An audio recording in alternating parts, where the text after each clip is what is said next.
कुछ लोगों ने तो मतलब कुछ पंडितों ने तो ये तक बता दिया था कि मैं 20 अप्रैल को मिलूंगा, इस समय से पहले नहीं मिला तो मैं शायद जिंदा नहीं मिलूंगा, इस समय तक मिल जाऊंगा तो मैं जिंदा मिल जाऊंगा.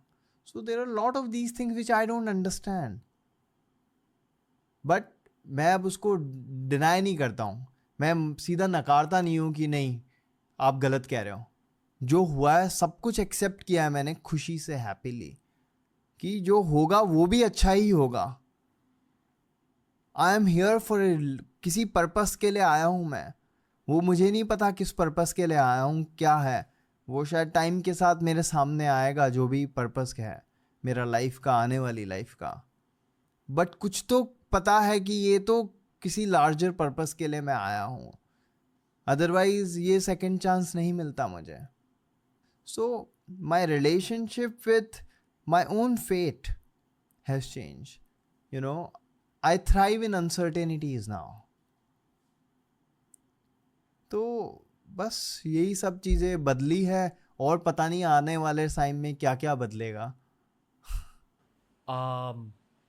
बहुत सारे लोगों को भारत में माउंटेनियरिंग के बारे में ऑलमोस्ट कुछ भी नहीं पता. आपके एक दोस्त है अर्जुन वाजपेयी, वो भी शो पर आए हैं. बिल्कुल. एक और दोस्त है आपकी बलजीत कौर, वो भी शो पर आए हैं. yes. मेरे ख्याल से आपके इस हादसे के आसपास ही उन दोनों के साथ भी हादसे हुए थे. वो भी रेस्क्यू हुए थे. और मैं ना as a friend, as a bro ये चीज़ कहने वाला हूँ, माउंटेनियर्स ना थोड़े संकी होते हैं.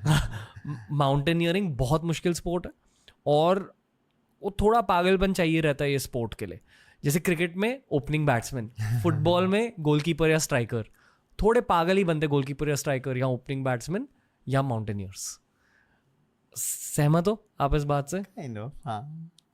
आई मीन जुनून चाहिए. जुनून चाहिए. ओके. क्योंकि बहुत रिस्क है इस स्पोर्ट्स में, बहुत ज़्यादा रिस्क है. ओके. आपकी एज क्या है? 35 का हो गया हूँ मैं पिछले 2 दिन पहले. ओके. और माउंटेनियरिंग कब शुरू करी थी? माउंटेनियरिंग बहुत लेट शुरू की है मैंने. नॉट लाइक अर्जुन, कि 16 साल की उम्र में एवरेस्ट चढ़ा. मैंने माउंटेनियरिंग 31 साल की उम्र में, 30 के बाद अर्ली 30s में मैंने शुरू की. कोविड के दौरान, मेनली 2020 में जब कोविड आया और मेरे सारे ट्रैवल बंद हो गए थे, क्योंकि मैं उससे पहले करीब 7 साल बहुत ट्रैवल करता था काम के लिए.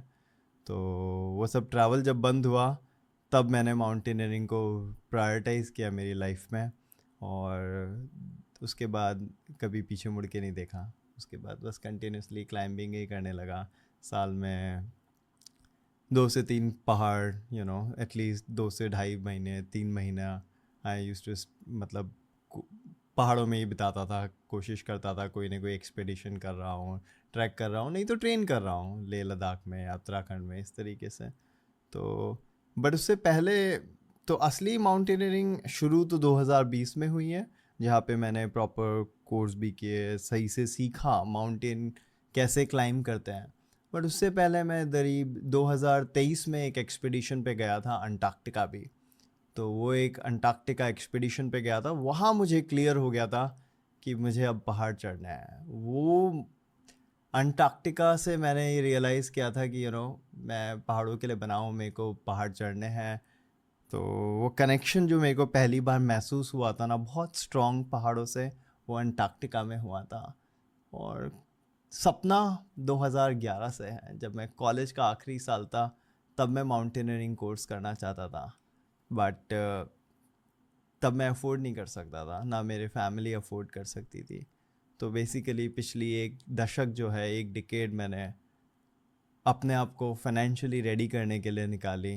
क्योंकि जितनी मेंटल प्रिपरेशन, फिज़िकल प्रिपरेशन है, उतनी ही फाइनेंशियल प्रिपरेशन भी इम्पॉर्टेंट है माउंटेनियरिंग जैसे स्पोर्ट्स में. बहुत क्योंकि महंगा यहाँ बहुत महंगा स्पोर्ट है, और हम कोई मतलब ऐसी फैमिलीज से नहीं आ रहे कि हमारे पास अथाह पैसा हो कि घर वालों से मांगा, आज 15 लाख रुपए, आज 20 लाख रुपए की उन्होंने लगा दी है. तो आपको खुद से ही वो करना है. स्पॉन्सरशिप्स आसानी से मिलती नहीं है अनलेस आप बड़े नाम हो इस फील्ड के अंदर. मैं तो शुरुआत कर रहा हूँ मेरी माउंटेनियरिंग की, तो कोई वो भी नहीं है, मेरी तो क्रेडिबिलिटी भी नहीं है कि मैं आज कॉल करूँगा और मेरे को फॉर एग्ज़ाम्पल कोई स्पॉन्सर मिल जाएगा, आसान नहीं है। तो आपको अपना ही रास्ता खुद से निकालना पड़ता है, मेहनत करनी पड़ती है। तो मेरे लिए फाइनेंशियल प्रिपरेशन भी अपनी वो भी एक बहुत इम्पॉर्टेंट पार्ट थी इस ट्रेनिंग की, कि जब मैं उसके लिए रेडी होऊंगा, जब मैं शुरू करूँगा, फिर मैं पीछे मुड़ के नहीं देखूँगा। तो इसके लिए इंतज़ार किया, उसमें कोई दुख नहीं है। ये मैंने बलजीत और अर्जुन दोनों से जाना कि अन्नपूर्णा माउंटेन बहुत मुश्किल होता है इन द माउंटेनियरिंग सर्किट। हाँ, सबसे डेडलीस्ट माउंटेन कहते हैं, सबसे डेंजरस माउंटेन्स में कहते हैं अन्नपूर्णा को। हमें तो एज लेमन सारे माउंटेन्स डेंजरस ही लगते हैं। होते भी ऑनेस्टली हम लोग लाइटली नहीं ले सकते किसी भी माउंटेन को। हर माउंटेन अपने आप में डिफ़िकल्टी होता है, वो माउंटेन है, हम उसको लाइटली नहीं ले सकते। जस्ट कभी कभी लोग मतलब मजाक मजाक में एवरेस्ट को बहुत आसान बना देते हैं।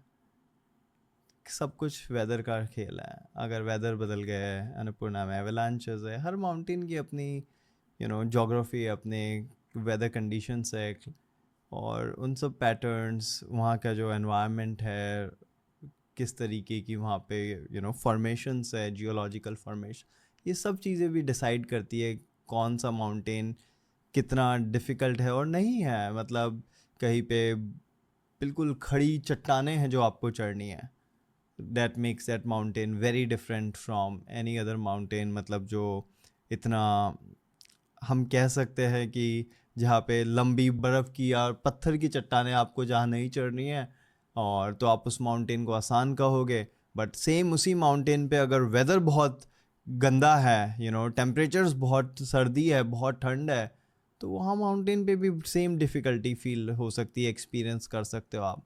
तो ये कहना सब थ्योरेटिकली है कि ये एवरेस्ट आसान है या अन्नपूर्णा डिफ़िकल्ट है, या कोई छोटा 4000 मीटर का है, 6000 मीटर का माउंटेन बहुत आसान है।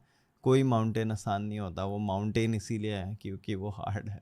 लोग माउंटेनियरिंग के बारे में शायद ये भी नहीं जानते कि उस हाइट पर ऑक्सीजन की कमी होती, और उस वजह से ऑलमोस्ट एक तरह से आपके दिमाग को नशा भी फील होता है उस हाइट पर। कुछ कुछ लोग हेलुसिनेट करने लगते हैं, लोगों के बॉडी फंक्शंस कभी बंद हो जाते हैं, और क्या क्या होता है। काफ़ी चीज़ें होती है। आई मीन जैसे जैसे आप ऊंचाई पहाड़ पे ऊपर चढ़ते जाते हो तो ऑक्सीजन लेवल्स कम हो जाते हैं, इसलिए आपको एक्लेमेटाइज करना पड़ता है अपनी बॉडी को ऊंचे एल्टीट्यूड के लिए, कि आपकी बॉडी रेडी हो, वहाँ पे आप अच्छे से सांस ले सको। तो हम लोग काफ़ी ऐसे रोटेशंस करते हैं। अगर आप रोटेशन नहीं करोगे, सीधा 6000 पे चढ़ गए, तो ऑब्वियसली आपको हाई एल्टीट्यूड सिकनेस हो जाती है, आपको चक्कर आते हैं, वॉमिटिंग होती है, ये सब चीज़ें होती है, और फिर हमको लौटना पड़ता है वापस। हम आगे नहीं जा सकते क्योंकि आपकी बॉडी रेडी नहीं है उस चीज़ के लिए, उस आगे हायर एल्टीट्यूड पे जाने के लिए, और ऊंचा जा ही नहीं सकते हो आप। आपकी बॉडी ने वहीं पे आपको मैसेज दे दिया है, सिग्नल दे दिया है कि मुझे नीचे लेके जाओ, कि मैं अब नहीं क्लाइंब कर सकता हूँ, क्योंकि आपने स्लो नहीं क्लाइंब किया। माउंटेनियरिंग में सबसे इम्पॉर्टेंट ये स्लो आगे बढ़ो, अचानक से रश मत करो। और तो सबसे बड़ा मैसेज भी आई थिंक यही होता है कि माउंटेनियर्स में, like, start slowly, train also, train hard, train strong, but do things slowly. कोई रश नहीं है पहाड़ों में, रश है जब मेरे रेस्क्यू में रश था, क्योंकि जहाँ मैं गिरा हूँ वो बहुत एवलांच प्रोन एरिया है, वहाँ टाइम सबसे इम्पॉर्टेंट है। उस जगह आप ज़्यादा समय नहीं बिता सकते हो। सेम माउंटेन में भी ऐसा है, कि मैं ये नहीं कह रहा, लाइक रश भी बहुत इम्पॉर्टेंट है कहीं कहीं पे, जहाँ पे आप 8000 मीटर चढ़ने के बाद वहाँ पे आप 2 घंटे नहीं बैठ सकते हो, वहाँ पे आप कैंप नहीं लगा सकते हो, वहाँ आपको जल्दी से जल्दी सबमिट करो, वापस नीचे आना है। तो अलग अलग सिचुएशंस में जहाँ पे समय की बहुत इम्पोर्टेंस भी है माउंटेन पे, बट आप उसका मतलब ये नहीं है कि चीज़ों को बहुत फास्ट भी कर रहे हो, कि हमें तो बस दौड़ के जाना है पहाड़ पे और दौड़ के उतरना है, ऐसे भी नहीं होता है। लाइक इट्स ए जर्नी, कहीं पे आपको स्लो होना है, कहीं पे फास्ट होना है, आपको समझना है। और वो माउंटेन को आप समय के साथ समझते हो, जितना टाइम आप माउंटेन में स्पेंड करोगे आप उतना पहाड़ को समझोगे। और आई थिंक वो बहुत इम्पॉर्टेंट है माउंटेनियरिंग के लिए, क्लाइंबिंग के लिए। अनुराग मालू, थैंक यू ब्रो। यही था आज का पॉडकास्ट। आई थिंक जो भी आपने आज कहा वो कहना बहुत ज़रूरी था बहुतों के लिए, तो thank you brother. Thank you, glad बहुत कि अच्छा लगा। हमारे देश की भाषा में ये कॉन्वर्सेशन हुई है, and thank you for the inspiration.